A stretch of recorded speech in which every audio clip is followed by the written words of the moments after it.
Кремль сделает все возможное для защиты законных интересов российского бизнесмена и члена Совета Федерации Сулеймана Керимова.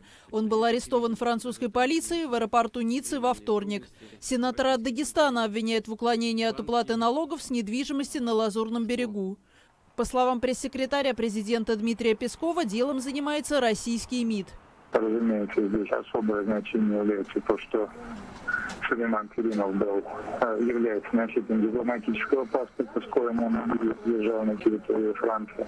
Поэтому энергичная работа по отстаиванию интересов Сулеймана Керимова будет продолжена. Как утверждают в МИДе, дипломатический паспорт дает Керимову иммунитет. В ответ французские власти заявили, что подобная привилегия распространяется только на тех людей, которые выполняют определенную дипломатическую миссию в их стране. О причинах визита Керимова в Ниццу ничего не известно.